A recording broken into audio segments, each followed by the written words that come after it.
Olá, boa noite a todos, todas e todes. Eu sou Fernanda Rocha, para quem não me conhece, sou coordenadora aqui do Ponto de Cultura e Memória Viva Zona Oeste.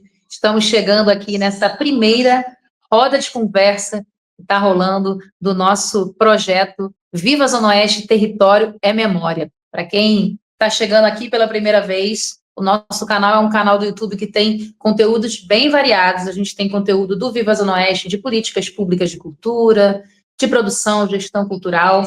E também temos muitos conteúdos de palhaçaria, arte de rua e cultura popular, culturas tradicionais aí, com a Companhia dos Banquinhos, nossa companhia artística. Então, é um canal para toda a família. Você que está chegando pela primeira vez, já se inscreva no canal. Se gosta desse tipo de conteúdo, já dá aí o seu joinha, seu like para esse conteúdo também. Hoje que a gente vai estar recebendo um convidado, parceiro, amigo aqui nesse projeto. Eu estou muito feliz, né, de estar realizando essa primeira roda de conversa. Enquanto a gente está aqui fazendo um suspense para esse convidado, chegando nessa roda, eu já vou apresentar para vocês aqui do meu lado, está a Fabiana, e também já uma outra colega que vai estar aqui. São as duas meninas maravilhosas que estão sempre junto com a gente, da parceira Vanessa, da empresa Incluir pela Arte. Nosso muito obrigada, viu? E não esqueça de seguir as redes sociais, tanto do Incluir pela Arte quanto as nossas, também, @Viva Zona Oeste, lá você fica acompanhando todas as informações dos projetos que a gente está fazendo, inclusive mais atividades aqui do Viva Zona Oeste, Território é Memória. E antes da gente falar do convidado de hoje, eu queria falar um pouquinho para vocês o que é o projeto Viva Zona Oeste, Território é Memória, para que vocês entendam o que esperar do dia de hoje, né? Então, o Viva Zona Oeste, Território é Memória é um projeto que a gente desenhou com muito carinho, pensando numa formação em museologia social, né? Estão acontecendo os encontros, inclusive segunda-feira agora, a nossa última aula.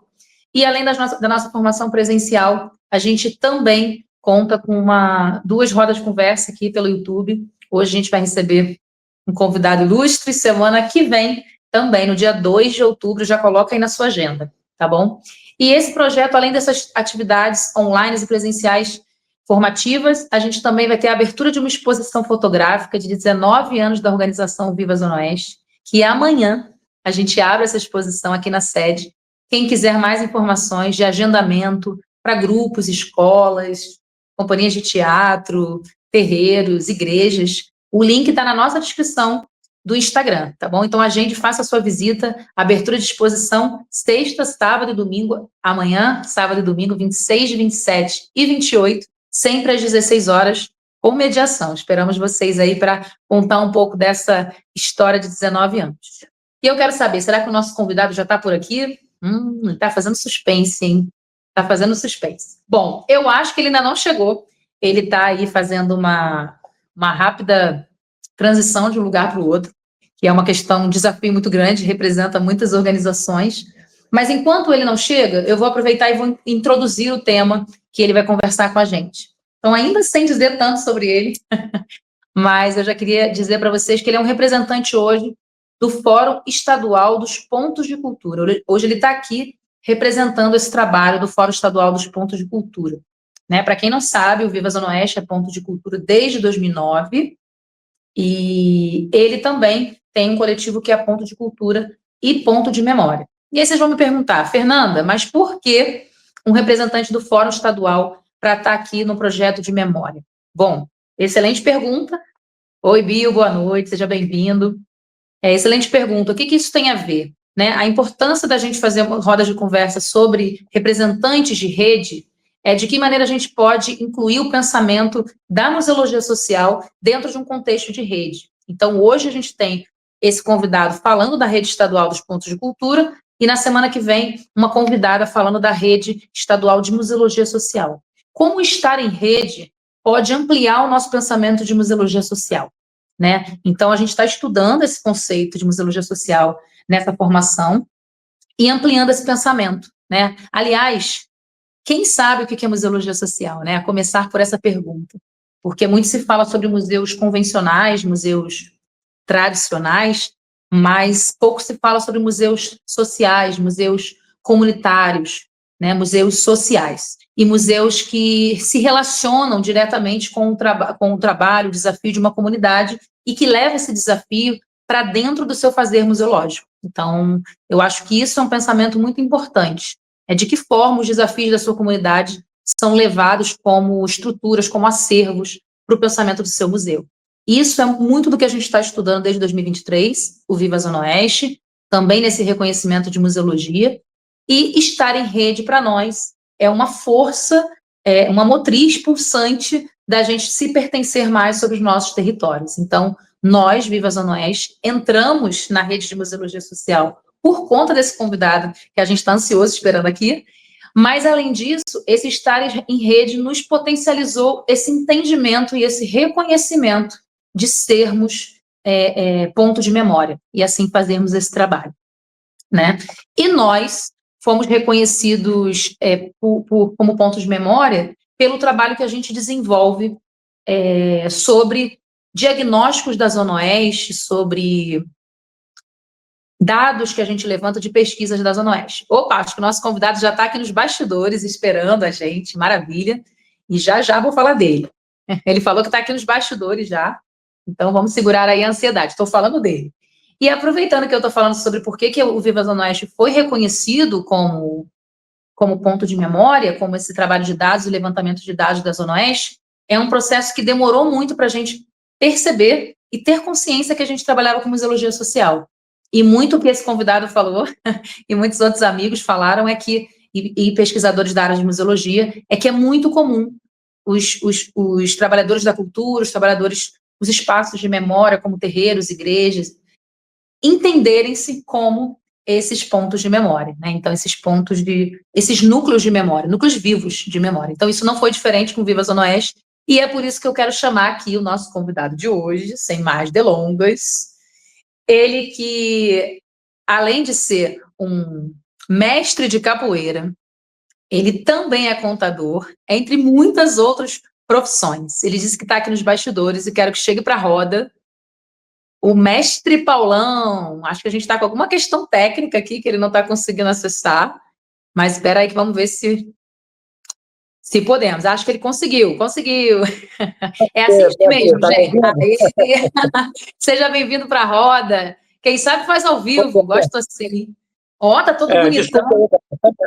Está me ouvindo bem? Estou te ouvindo bem, seja bem-vindo para a roda. Estou aqui, não sei se você conseguiu ouvir bem, você estava em deslocamento. Estou aqui contando um pouco para o pessoal como é que foi esse processo da gente se entender, ponto de memória, e por que estar em rede é algo que é tão importante para nós nesse reconhecimento desse processo. Então, já te agradecer pela sua presença, mestre, e queria que você, assim, de modo breve, fizesse uma apresentação, acho que ninguém melhor do que nós mesmos para nos apresentarmos e falarmos do trabalho que a gente desenvolve, né? Então, eu queria que você falasse brevemente, se apresentasse para as pessoas aqui, para que cada uma pudesse conhecer um pouquinho mais de você e do seu trabalho.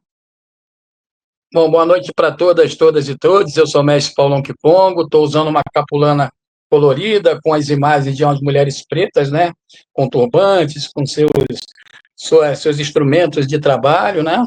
Tem um bigode, estou sentado, desculpe, eu estou aqui no hotel, né? Que cheguei hoje por encontro da rede de acervos afro-brasileiro, é uma rede, né, que nós atuamos desde o ano passado e que o Museu Afro-Brasileiro, Emanuel Araújo, aqui de São Paulo, agrega diversos segmentos que têm acervos, né, ligados à temática afro-brasileira em todo o Brasil. A gente está aqui para esse encontro hoje, que termina amanhã. Né, queria agradecer, né, ao Ponto de Cultura Viva Zona Oeste, a Fernanda, ao Vinícius, né, a toda a equipe, o pessoal aí de Incluir pela Arte que está participando conosco aqui, né, além de falar um pouco sobre isso. Eu sou mestre Paulo Kikongo, eu sou mestre de capoeira antes de qualquer coisa, né, somos Ponto de Cultura pela Rádio Capoeira também já há algum tempo, e desde agora, recentemente, um edital da Secretaria de Estado de Cultura, nós também somos um pontão de cultura chamado Ubuntu, né, valorizando trajetórias, preservando memórias. Participamos de algumas redes importantes, como a Rede de Museologia Social, a Rede dos Patrimônios Culturais e Materiais Registrados, a RIPI, a Rede de Culturas Populares e Tradicionais, a Rede Nacional de Ação pela Capoeira e tantos outros segmentos, né, que a gente participa, como o Fórum dos Pontos de Cultura do Estado do Rio de Janeiro, o Fórum de Capoeira do Estado do Rio de Janeiro, o Fórum de Capoeira de Niterói, e o Observatório do Patrimônio Cultural do Sudeste, que é um observatório, né, que é linkado com o Programa de Memória Social da Unirio, onde eu estou concluindo meu doutorado, né, em Memória Social. Estou muito feliz de estar aqui com vocês, né, espero poder contribuir.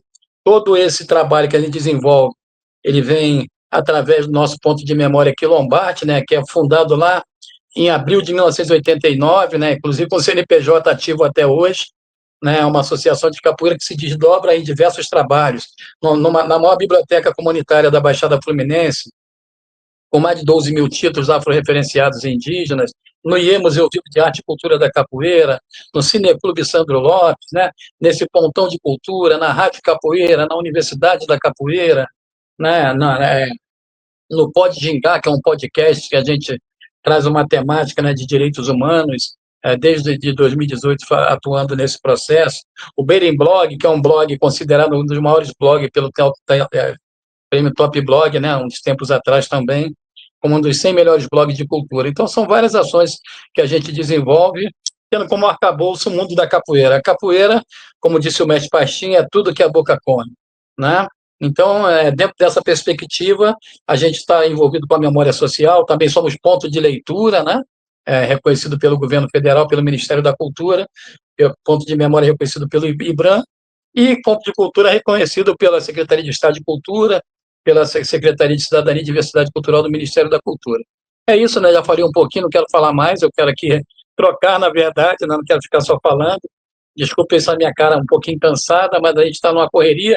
Chegamos da Chapada dos Veadeiros 5 dias lá, né? Fazendo um trabalho, um seminário internacional de culturas populares e tradicionais. Já estamos aqui em São Paulo, para daqui a pouco voltar e continuar o trabalho. E já rapidinho, só quero aproveitar já para convidar vocês para o dia 24 de outubro, a inauguração da sede do nosso Pontão na cidade de Guapimirim. Vai lá nas nossas redes sociais, está aqui o arroba aqui embaixo do Pontão, vai lá que tem todas as informações para vocês. Obrigado, Fernando. Maravilhoso, gente. Está vendo que eu falei que é só convidado brabo que a gente tem, né? Você está vendo quantas atuações o mestre tem, tudo isso eu acho que é uma live que tem o intuito de ser muito informativa. Eu falei muito isso com o mestre, que é um parceiro e amigo. Falei o quanto que, não sei se a gente quer se ater a tantas perguntas, e sim que a gente possa falar sobre museologia, mas assim a gente trocar sobre muitas informações que deveriam ter mais facilidade de acesso, às vezes a gente não tem. Mas antes de eu falar sobre isso, eu quero aproveitar uma lembrança que o mestre me fez aqui, que eu esqueci de me autodescrever, né? Eu sou uma mulher de pele amarela, né? Meio amarela, estou precisando de um sol. Estou com uma blusa cinza chumbo aqui, com a logo do Viva Zona Oeste, um colar turquesa com búzios, cabelos pretos, ondulados aqui. E estou ao fundo com uma cortina bege. E também aproveitar a oportunidade para relembrar que esse projeto só está sendo possível, sendo realizado através de um fomento do edital Nossos Museus, da Secretaria de Estado de Cultura e Economia Criativa do Rio de Janeiro. Né? Quanto que editais e fomentos diretos e indiretos são importantes, assim como muitos programas e políticas públicas. Relembrar essa importância. E aí tem uma coisa que o mestre já trouxe, já falou um pouco na sua fala, sobre tantas atuações que ele tem em rede. E aí, muito do que eu queria que a gente trocasse no dia de hoje, a nível de questões de informação, que eu estou falando sobre essa importância, são quantas redes existem e que a gente nem sabe que elas existem e para que elas servem, e que a gente pode construir e contribuir. Né? Então, eu penso que um processo muito pedagógico que aconteceu com a gente foi o estar em rede, aumentar o nosso pertencimento de trabalho. Né? Eu acho que aumenta-se muito o pertencimento quando a gente está falando de território e também quando a gente está falando de rede, porque a gente vê os nossos passando por problemas, por desafios e tudo.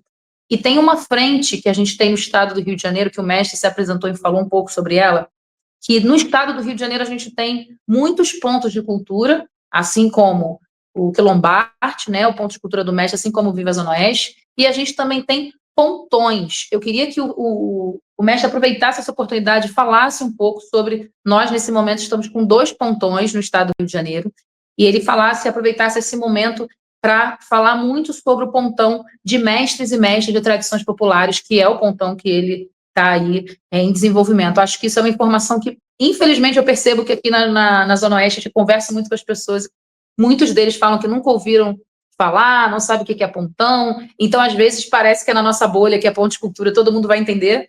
Boa noite, Vera, seja bem-vinda. Mas eu queria muito que o mestre falasse um pouquinho sobre o que é o pontão, para que ele serve, né? E como é que as pessoas podem acessar, buscar informação, se aproximar, principalmente quem trabalha nas áreas de patrimônio, culturas negras, né? Então, eu queria que ele falasse um pouquinho sobre isso. E, claro, fica sempre o espaço, se vocês tiverem perguntas, gente, a qualquer momento, podem colocar as perguntas aí para a gente também, beleza?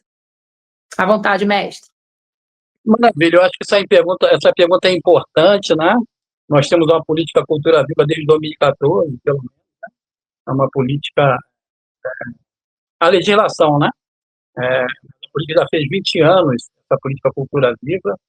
Nós temos no estado do Rio de Janeiro hoje 2 pontões de culturas estaduais, é o pontão de Gestão Viva 3.0, né, que atua no campo mais burocrático do processo, né, ajudando os pontos de cultura, os pontões de cultura parceiros, né, que nós temos também no estado do Rio de Janeiro pontões de culturas que são, né, fomentados diretamente pelo Ministério da Cultura, e tem o pontão de cultura Ubuntu, né, valorizando trajetórias, preservando memória.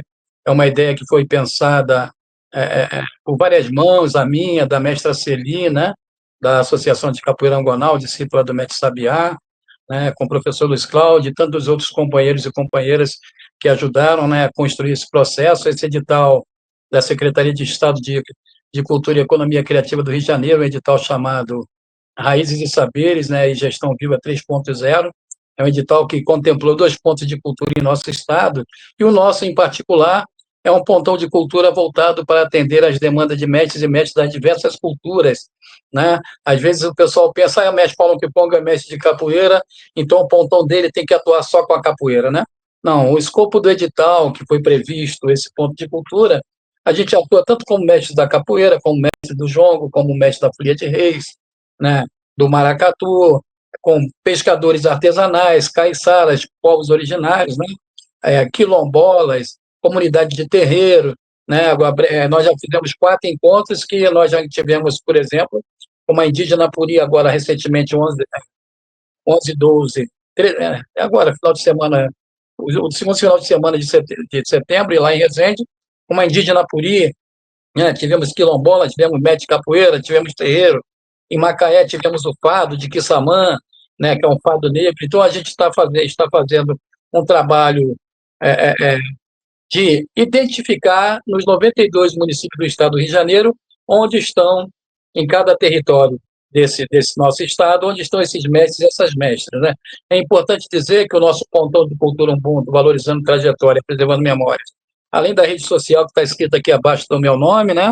Nós estamos construindo uma plataforma que vai estar lá, uma página para cada mestre e mestra dessa que a gente tem feito, essa caracterização, porque não é apenas fazer uma entrevista, né? Nós temos dialogado com esses mestres, com essas mestras, inclusive sobre as questões de saúde, de moradia, de saneamento básico, né? Porque hoje nós temos uma lei do patrimônio vivo em nosso estado, uma lei vigente, né? E a gente precisa quantificar onde estão essas pessoas, né? Para que elas entendam esse processo. Então, nós temos hoje as nossas redes sociais como contato, nós temos também o mestre Tio Robson, que é um ponto focal nosso dentro da sede lá, da Secretaria de Cultura e Economia Criativa do nosso estado, fica na Biblioteca Parque Estadual, ali próximo à Central do Brasil, próximo ao Campo de Santana. O mestre Tio Robson atende às demandas de mestres e mestras que o procuram, né? Ele estaria às segundas, quartas e sexta-feiras, das 10 às 17 horas. A pessoa chega lá, leva a sua demanda, preenche um formulário, e aí a gente faz aqui, né?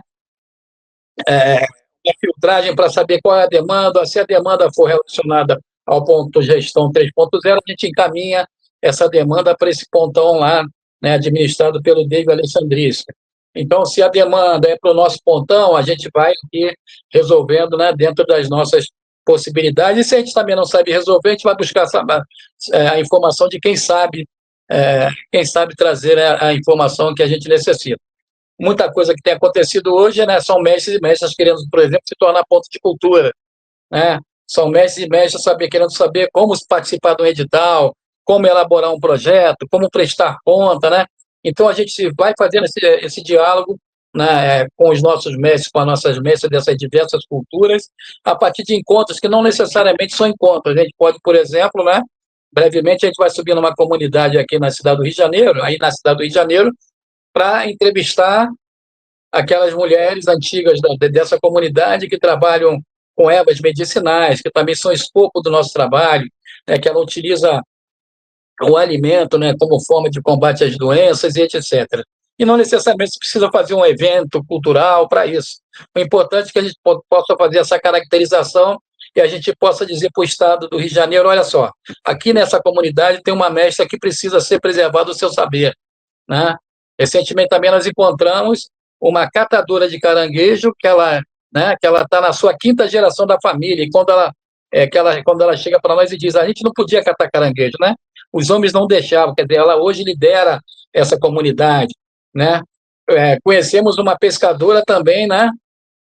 Na fala dela que ela traz, né? O problema que teve da família, que o pai teve um problema lá e tal, né? Ele faz a passagem dele para a ancestralidade, ela assume a pesca, né? E passa a ser a presidenta da Associação de Pescadores, que tem mais de 200 pescadores. Então, são histórias importantes, né? Que a gente tem coletado por nossas andanças no Rio de Janeiro. Conhecer o mestre Amaral, na cidade de Magé, um mestre que constrói instrumentos milenares africanos, pouca gente conhecia a história do mestre, né? E agora a gente vai poder trazer as exposições dele para dentro dos espaços culturais da cidade do Rio de Janeiro, de nosso estado. Então, o nosso pontão de cultura Ubuntu, a gente tem trabalhado em silêncio, né? Porque tem uma frase na capoeira que eu gosto muito, né? Calado é vencedor para quem juízo tem. Então, a gente fica trabalhando no silêncio para trazer um resultado lá na frente, e o resultado é o portal, vai sair um livro digital sobre a história desses mestres, tem tantas outras questões. Nesse primeiro momento, a gente está trabalhando com essa caracterização, que a gente não gosta muito da palavra mapeamento, né? Porque não é só um nome de um mestre num pinzinho no mapa, né? O mestre e uma mestra são anos de vivência, décadas, talvez 10, 20, 30, 40, 50 anos de vivência com a sua cultura, no seu território, né? E uma outra coisa, essa é uma das metas que a gente tem que cumprir. Nós temos também uma meta, né, de formação e educação cultural, que brevemente, né, nós temos que cumprir os primeiros 12 anos do nosso plano de trabalho até maio de 2026, né? Então também estamos aí com uma parceria com algumas universidades públicas, né? Estamos buscando outras parcerias com algumas outras instituições para que a gente ofereça gratuitamente para essa comunidade e também para os ponteiros e para as ponteiras, né, que não são mestres e mestras, uma formação que não é formação acadêmica, a formação para, por exemplo, para os editais da Política Nacional de Blanc II, né, que agora, mesmo quando foi edital para a Ponte de Cultura, cidades que recebem a partir de R$380 mil, se eu não me engano, né, tem que fazer lá, é orientada pelo Ministério da Cultura para fazer os seus editais, para dar bolsa para mestres e mestras também, nesses editais. Então, é importante que a gente ocupe esses espaços, né? A política Aldir Blanc é uma política que veio para ficar, né, de fomento à cultura, e se a gente não for visto, a gente não vai ser lembrado, né? Então, é importante que tenha, não sei se o termo é esse, Fernando, né, vários editais de palhaçaria, né, que para que quanto mais pessoas aparecerem, quantas mais Fernandas tiverem, mais recursos chega para esse segmento, né? Que tenham mais capoeiristas aparecendo, quanto mais capoeirista aparecer, mais recurso vai ter para a capoeira. Quanto mais jongueiras e jongueiros aparecer, mestres e mestras, mais recursos vai ter para o jongo.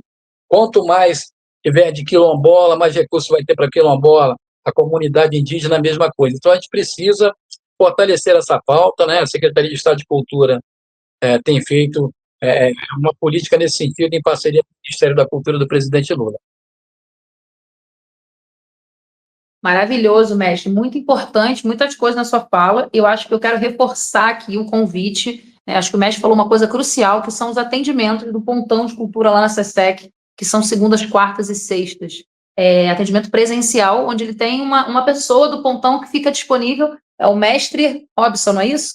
O nome que você falou, não é isso, mestre?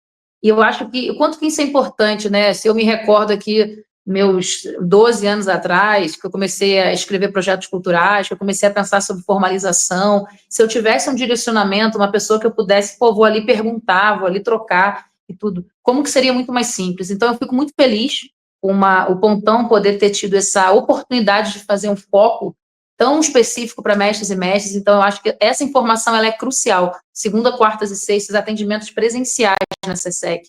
Isso é uma coisa para todo mundo ficar atento, indicar aí mestre de capoeiras, grupos de jongo, grupos diversos que você tenha perto da sua residência, porque é isso, às vezes o mestre precisa de um atendimento presencial, mais humano, mais próximo, para se aproximar com esses temas que são sempre muito difíceis, muito distantes, né? Que a gente sabe que a produção cultural, a gestão cultural, não é para todo mundo, não é todo mundo que tem esse perfil, é que às vezes só quer buscar uma informação para passar para alguém que vai fazer isso dentro do seu terreiro, dentro do seu coletivo, então, fundamental. E uma outra coisa também, opa, temos um comentário aqui, Vitória Régia, precisamos, enquanto OSC, saber dessas reuniões. Thelma, Movimento de Mulheres Vitória Régia. Eu acho, Thelma, sua colocação importante, porque, assim, são muitas reuniões, são muitos temas, são muitas frentes. Eu acho que só o mestre aqui falou de várias, né? Da rede de patrimônio, rede de museologia, a rede estadual dos fóruns, dos pontos de cultura. Então, assim, a gente tem muitas frentes, concordo muito que quantas informação precisam ser, né, disseminadas, mas eu acredito que a gente tem alguns canais também que a gente possa estar fazendo isso. Inclusive, do Fórum Estadual dos Pontos de Cultura, a gente tem redes sociais no Instagram, você consegue achar também o Fórum Estadual. A Remos, que é a rede de museologia social, você também acha no Instagram, @RemosRJ, que é essa rede de museologia. E essa rede de patrimônio, mestre, se quiser, inclusive, passar a rede de patrimônio também, é interessante para o pessoal poder buscar essas informações. RBIR, né? RBIR, RIBIR, né? Também é só procurar RBIR no Instagram, né? Temos a Rede de Culturas Populares Tradicionais, a RCPT também é uma rede importante, tem mais de 700 mestres e mestras, tem pesquisadores e pesquisadoras da temática, né? Tem diversos fazedores de cultura. Uma questão, Fernando, que eu esqueci de trazer, né, que é o conceito de pontão, né? Então, pontão, geralmente, um pontão é aquele que atua em rede com diversos outros pontos de cultura, né? Então, a gente teve várias oportunidades, né, como rede, nós participamos da rede de bibliotecas comunitárias do Estado do Rio de Janeiro também, né? Então, como rede, como pontão, né, como ponto de leitura, como ponto de memória, a gente atuar em rede entre nós, né? Nesses segmentos, e os pontões têm essa característica, atua em rede com outros pontos de cultura, né? Traz a demanda, recebe as demandas, articula a resoluções dessas demandas, né? Essa é uma das funções principais dos pontos e pontões de cultura, né? O pontão de cultura dos mestres e mestras, ele se relaciona com o ponto de cultura, mas a gente está procurando hoje, inclusive, né, no nosso segmento de atuação, aqueles que têm um potencial para se tornar ponto de cultura, né, para que a gente possa aumentar. Por exemplo, né, nós recebemos uma demanda da SESEC, que tem algumas cidades do Rio de Janeiro que não tem um ponto de cultura. Quer dizer, as pessoas já atuam na perspectiva da política de cultura comunitária, né, uma política de cultura viva, de base comunitária, mas nem sabe que tem direito de ser um ponto de cultura, né? E a política cultura viva é uma política de fomento, a política que você precisa ser fomentado por aquilo que você já constrói há muito tempo no seu dia a dia, né? Daí a importância da gente buscar fortalecer essa política. O Plano Nacional de Cultura, né, no primeiro decênio, previa que teriam que ter reconhecido pelo Estado brasileiro pelo menos 15 mil pontos de cultura. Depois ele muda a forma de certificação, né?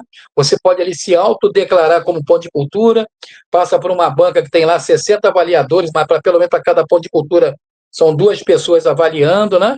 E aí, a partir dessa avaliação desse seu trabalho, que você precisa comprovar um tempo, ter carta de referência reconhecendo que você realmente tem uma atuação de base comunitária no seu território, né?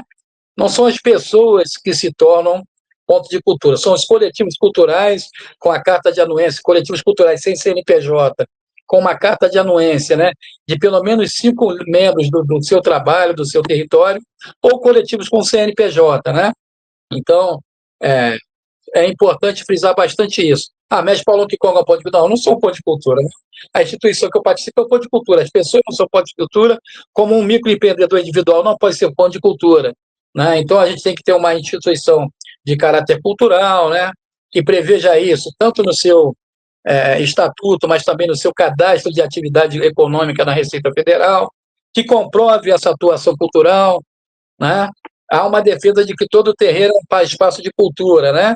Mas se for concorrer ao edital, é preciso que você prove que seu terreiro é um espaço de cultura, né? Vou dar um exemplo da capoeira, que é o meu segmento. Teve um edital de cultura em determinada cidade, que um mestre de capoeira não ganhou porque ele só competia a capoeira na lado esportivo. Então, o portfólio dele era só de competição, não era de cultura. E quando ele foi avaliado, ele não atendeu os pré-requisitos daquele edital e não pôde participar. Então, isso é importante, né? E os pontões de cultura estão aqui para orientar nesse processo. Nossas redes sociais são públicas, as divulgações que a gente faz de todas as nossas ações são públicas, né? A gente acredita que o recurso que chega, né, através de recurso público, é um retorno do nosso imposto para a sociedade brasileira, né? Tá devolvendo para nós aquilo que a gente pagou antecipadamente, né? E que, por isso, por ser um recurso público, precisa ter transparência, que as pessoas precisam saber o que está sendo feito com esse dinheiro, né? E por isso que nós, por exemplo, a Fernanda sabe, todo dia de manhã eu vou lá e coloco lá no Fórum de Ponto de Cultura o Diário Oficial informando, né? Se tem edital publicado, se não tem, quem é que está sendo chamado, indicando até a página onde as pessoas podem buscar essa informação. Eu já fazia isso, né, no nosso cotidiano, aqui não custa nada compartilhar com um coletivo maior, porque eu entendo que a gente trabalhando em rede, seja lá a rede que for, a gente pode fortalecer todas as nossas pautas. Maravilhoso. Eu acredito que assim a gente conseguiu contribuir muito com a resposta da Vitória Regis, certamente uma dúvida de muitas pessoas também. Eu acho, Vitória, Thelma, né? Acho que é Thelma, o arroba que era Vitória. Eu acho que, Thelma, a gente tem um caminho, eu ainda acho que as informações são muito pulverizadas, né? Você precisa entrar nas redes de cada coletivo, de cada rede, para saber sobre o que está rolando, porém, essas redes, elas têm bastante informação. Tive recentemente também na Museologia de Terreiro, um evento que o IFAM puxou, então, assim, esses perfis de IFAM, IBRAM, esses organismos, esses ministérios da cultura, da igualdade racial, são páginas também que você encontra bastante informação nesse sentido, né? Tem muita coisa acontecendo na cidade, no país, a gente tem um movimento de retomadas de ministérios, então, assim, tem muita coisa acontecendo em live, é bom ficar atenta e conte também, tanto com o Pontão, Ubuntu, quanto também com o Viva Zona Oeste, a gente também dissemina um pouco dessas informações nas nossas redes. E eu acho que tem uma coisa que o mestre coloca já como uma segunda, dentro da sua fala, que é muito importante, a gente como consultoria, e a gente recebe muitas dúvidas de pessoas querendo se transformar em pontos de cultura. Então, é importante frisar isso que o mestre trouxe para nós, que hoje a gente tem, vamos dizer assim, dois principais caminhos de conseguir ser ponto de cultura. E é curioso que quando a gente recebe essas mensagens, essas perguntas nas nossas mentorias, principalmente, eu gosto sempre de dizer, se você se entende, se a sua comunidade entende que você é um ponto de cultura, assim você já é, ponto. Só que a diferença é que essa chancela federal, ela vai te permitir alguns acessos a fomento público, a eventos, a parcerias, a participações e atuações que são diferentes. Então, nesse sentido, o reconhecimento da comunidade é um primeiro passo muito importante para a realização do seu fazer. Mas quais são essas duas formas de você ser certificado? O mestre já falou aí, eu só quis trazer de novo para a gente poder deixar isso muito frisado aqui nessa live, inclusive, que a gente vai enviar para todo mundo, você pode assistir gravado depois novamente essa informação. Dois caminhos possíveis hoje. Um deles você pode entrar no Mapas da Cultura, que está atualizado, o site, inclusive, mestre, está lá, bonitão, e você envia a documentação do seu ponto de cultura, né, dessa organização que quer ser reconhecido, ou uma pessoa física querendo representar um coletivo ou um CNPJ, e você vai enviar toda essa documentação que o mestre citou bem, carta de anuência, todo o material que você tem. Esses pareceristas vão avaliar e você vai receber, depois de um tempo, uma informação sobre, olha, tem alguma diligência, não tem, foi certificado. Esse é um caminho do envio da documentação.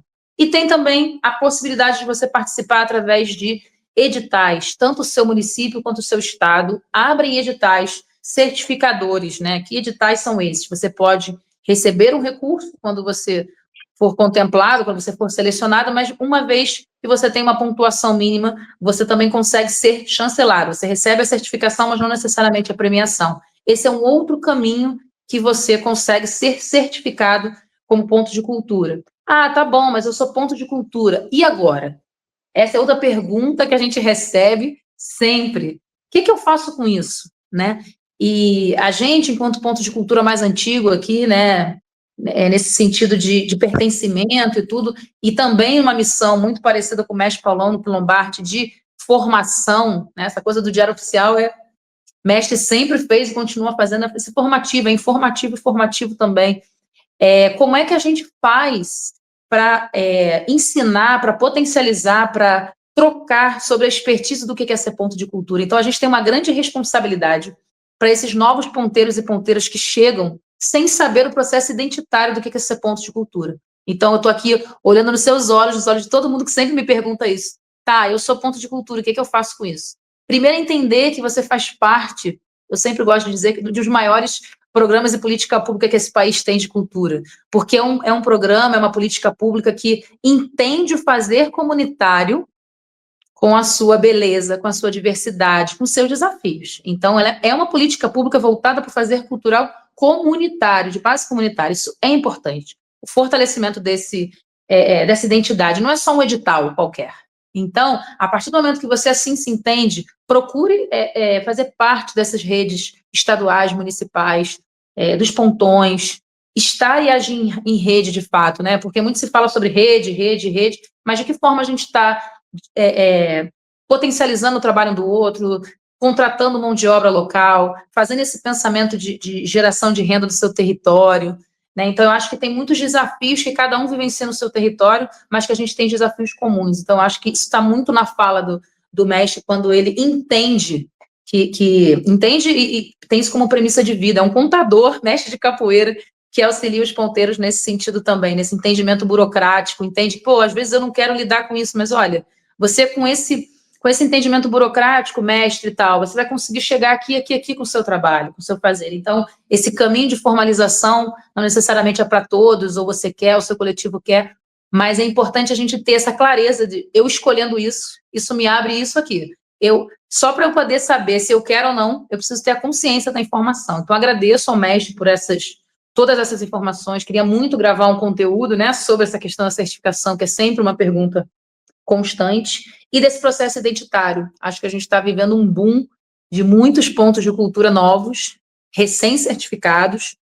Nós, enquanto Companhia dos Banquinhos, inclusive, nosso coletivo artístico foi reconhecido recentemente agora, e a gente sabe do compromisso que é ser ponto. Mas será que todo mundo que está sendo certificado está entendendo de fato o que é isso? Então, a gente tem uma responsabilidade bem grande, bem árdua, de fazer esse processo formativo. E é nesse sentido formativo que eu queria fazer uma pergunta para o mestre, no sentido de trazer um pouco para o nosso escopo do trabalho. Opa, temos uma dúvida. Francisca Dias.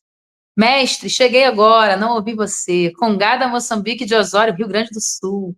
Rainha Ginga Francisca Dias. Salve, minha querida, seja bem-vinda para a roda. Vai ouvir o mestre agora que eu vou fazer uma pergunta para ele.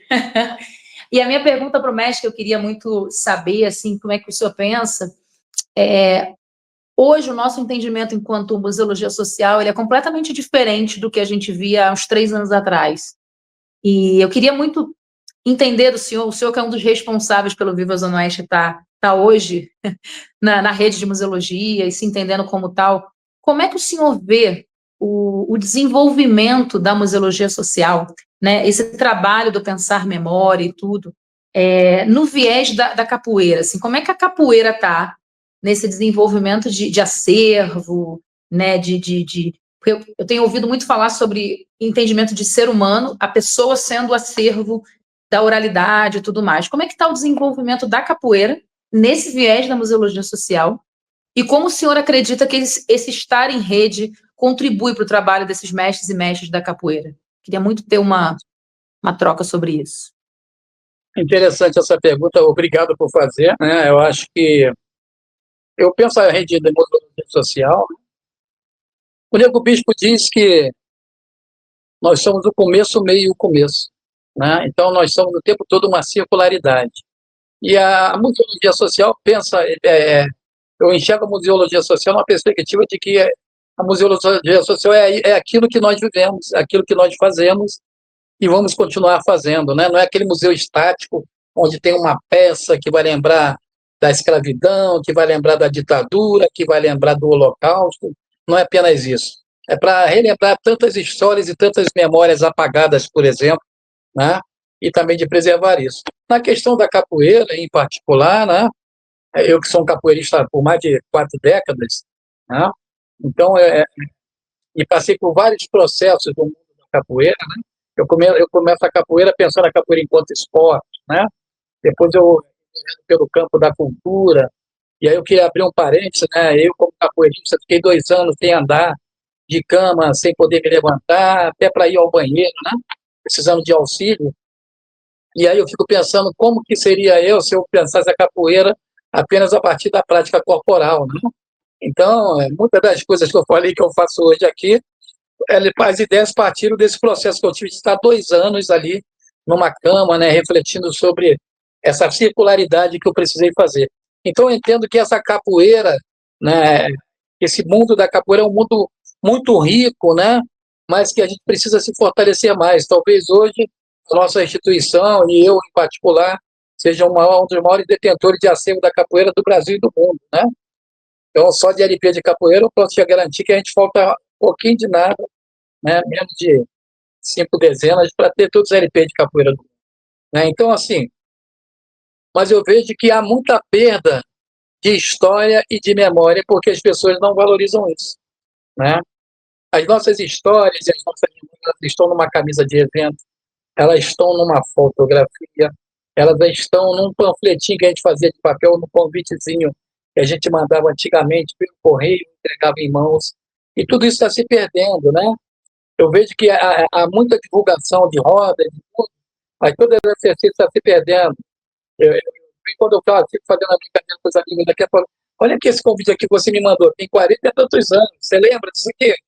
Né? Então, são questões que a gente precisa pensar, e o mundo da capoeira precisa pensar nessas grandes possibilidades, né? Então, o nosso grupo de capoeira hoje tem um ponto de leitura, tem um ponto de memória, tem 2 pontos de cultura, a Rádio Capoeira e o Pontão Ubuntu, né? Então, mas por que isso? Porque a gente lutou por isso? Não, porque são as perspectivas que a capoeira nos dá, né? Então, eu quero fazer aqui esse apelo a partir dessa sua pergunta, né? Que a nossa comunidade da capoeira, em particular do Estado do Rio de Janeiro, que ela busca, onde está o acervo, por exemplo, do Arthur Emílio de Oliveira, onde está o acervo do mestre Mendonça, para falar de alguns, onde estão o acervo do mestre Peixinho, do mestre Leopoldino e de tantos outros mestres que fizeram a sua passagem, né? E alguns acervos nossos foram para o exterior, muita gente não tem acesso.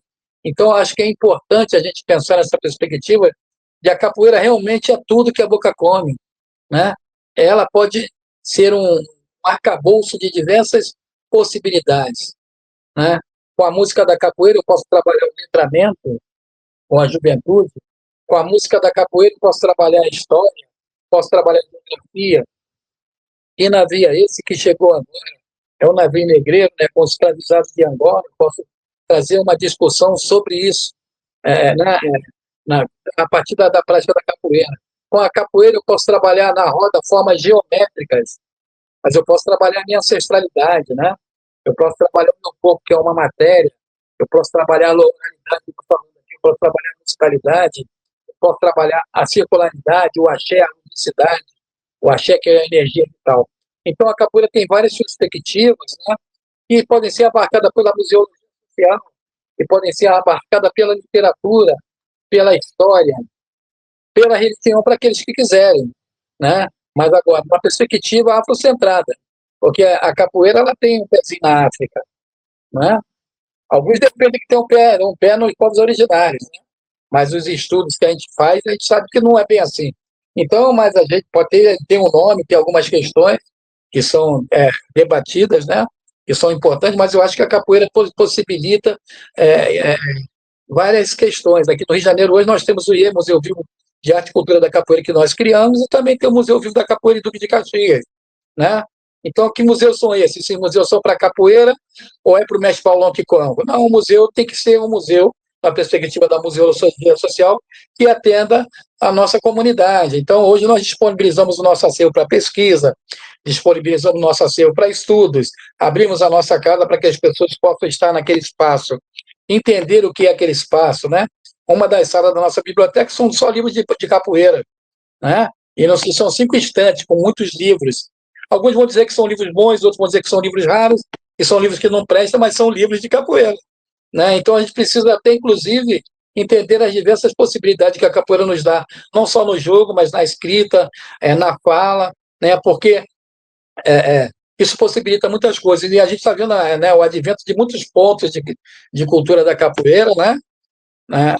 E alguns que realmente referendam um trabalho bastante positivo, outros que precisam amadurecer esse trabalho, mas já é um ganho. Agora, entender o conceito de base comunitária ele é necessário. Trabalhar em rede é necessário. E quantos de nós da capoeira ou fora da capoeira está preparado para isso? Nós estamos fazendo a campanha para chegar a 1.000 seguidores no Instagram. 3 dias de campanha, apenas 50 pessoas seguindo a gente. Só no grupo do Fórum tem quase 700 agora. Entendeu? Então, se a gente pensar numa perspectiva de um trabalho em rede, né? As pessoas ainda não assimilaram o que é um trabalho em rede. De repente, não assimilaram o que é um trabalho de base comunitária. Todo mundo quer ser ponto de cultura, eu também quero, né?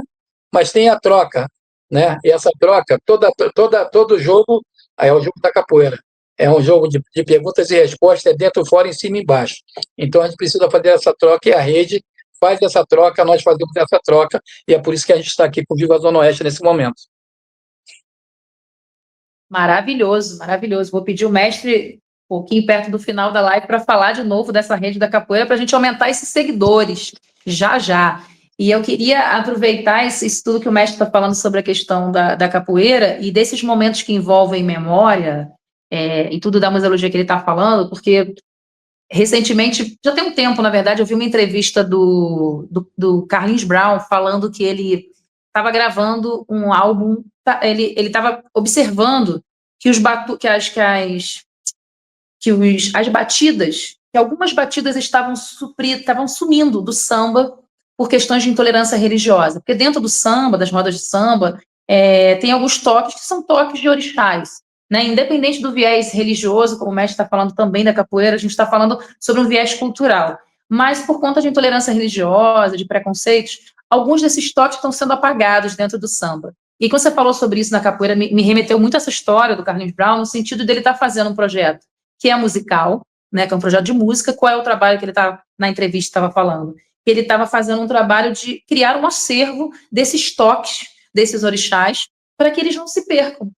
E até que ponto a gente, enquanto entendimento de acervo, a gente entende que os toques são acervos, que os movimentos do jogo da capoeira são acervo, que as pessoas são acervo, porque o nosso entendimento enquanto museu, ele está sempre muito relacionado a uma peça que fica ali, que é distante, que eu não posso tocar, que está empoeirado, ou que não está, ou que tem um vidro na frente e tudo mais. Então, quando a gente começa a ampliar esse pensamento desse acervo, está na oralidade, está na construção das nossas memórias, eu acho que a gente olha muito para esse lugar também do apagamento. Né? E aí, quando eu estou falando de apagamento, eu estou pensando muito nisso que o Carlinhos Brown falou na entrevista, mas existem alguns apagamentos que são propositais e alguns apagamentos que eu sinto que a gente faz de modo inconstante, né? E curioso que a gente está aqui fazendo fez uma seleção de fotos para a exposição que a gente vai inaugurar amanhã, e como que esse tempo que você tem que dedicar para olhar um álbum de fotos e tudo, é um tempo outro, né? Um tempo parado, essa apreciação do acervo.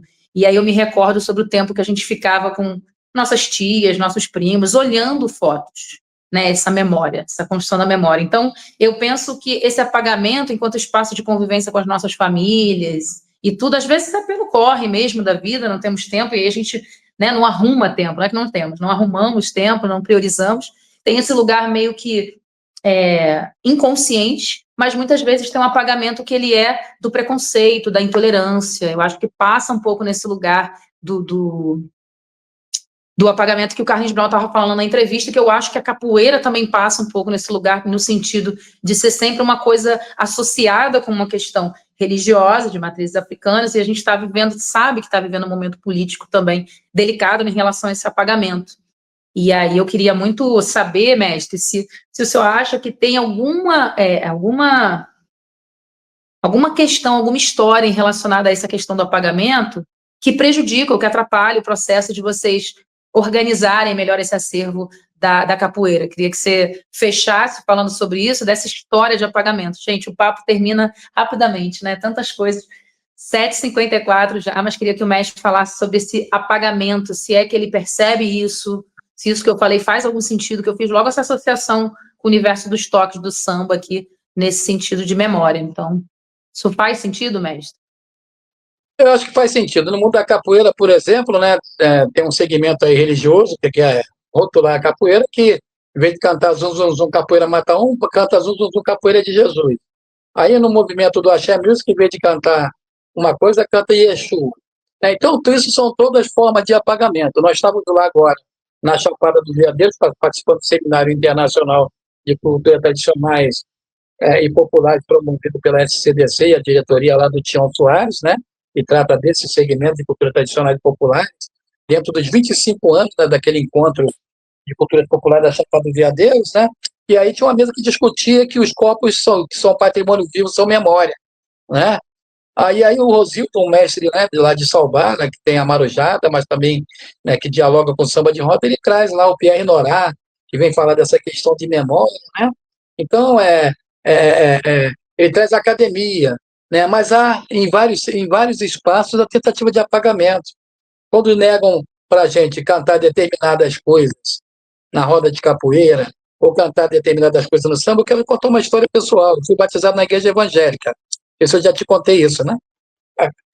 E aí pegaram um pastor negro, formado em matemática e geografia, para me discipular.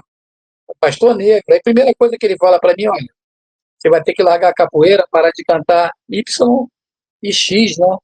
Larguei a igreja. Nunca mais voltei, entendeu? Porque eu não sou idiota, né? Não vou deixar a minha cultura de lado por causa de uma questão de escolhas religiosas. Porque o Deus que eu acredito, Jesus que eu acredito, ele não veio para fazer, né? Escolher. Ele estava do lado dos descalços e não dos abastados. Então, a gente precisa entender esse processo, né? E esse apagamento ele se dá de várias formas. Se não fosse assim, a Lei 10.639, a primeira lei sancionada pelo presidente Lula em 2003, já tinha pegado, nem precisava dela. Se fosse assim, a Lei 11.645, 2011, que trata da cultura indígena nas escolas, não precisava dela. Só lembro dos povos originários quando é para comemorar aquela data que eles não gostam que se fale da data. Que, né, que a data oficial de índio, que índio, a palavra índio é associada a baderna. Né, como também só lembro da gente no 13 de maio ou 20 de novembro. Então, isso é uma forma de apagamento. Né? Chamam os capoeiristas para fazer apresentação nessas datas para dizer que está cumprida a lei 10.639. Chamam os indígenas para comemorar, ou então pintam as crianças, né, com pinturas. Eles acham que é indígena e botam as peninhas e está ali, né, lembrando a cultura indígena. Então, essas são formas de apagamento, inclusive apagamento para nossas crianças, porque elas passam a não conhecer a verdadeira história do povo brasileiro. Né? Então, acho que a capoeira ela é uma ferramenta de transformação social no momento em que, como diz o dossiê do IFAM, quando reconhece a capoeira como patrimônio. A capoeira é reconhecida como patrimônio cultural brasileiro, né, da sociedade brasileira, para manter o caráter negro africano nela. Então, na capoeira em particular, que é o segmento que eu atuo, muita gente quer negar o caráter negro africano da capoeira. Lá no debate, né, no Alto do Paraíso, em Goiás, eu falei, quantos mestres de capoeira pretos são milionários com a capoeira? Não, todos eles são brancos, porque há um apagamento desses mestres pretos. Né? Como há apagamento dos sambistas pretos, os brancos ganham dinheiro no desfile das escolas de samba do grupo especial, faz o carnaval, mas o dinheiro não chega para eles, chega para eles na bicharia. Né? Então, a gente precisa entender esse processo e fazer uma construção inversa, sabe? Voltar para nossas origens, se aprofundar no conhecimento da nossa trajetória, da nossa ancestralidade, para que a gente fortaleça nossas pautas e as nossas lutas, mostrando uma resistência efetiva. O que falta para nós é o conhecimento. Senão a gente não estava aí batendo continência para pneu, né? E nem saudando a bandeira americana. Obrigado.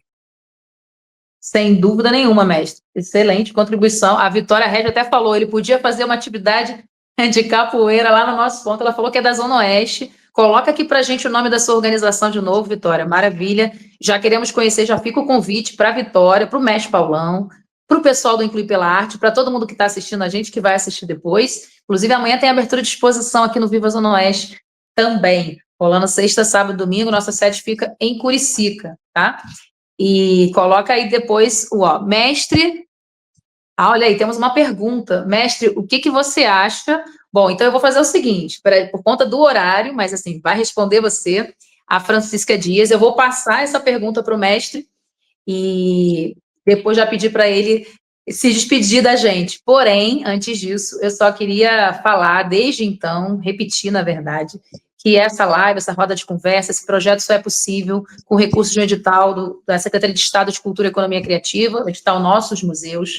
Agradecer por isso. E eu acho que o mestre trouxe uma coisa, que eu já vou passar essa pergunta para ele, que eu acho que a gente precisa muito lembrar. Na museologia social fala muito, eu aprendi muito nessa formação com várias pessoas brabas aqui, Dona Penha, Emília, Mestre Paulão, todo mundo, está sendo incrível.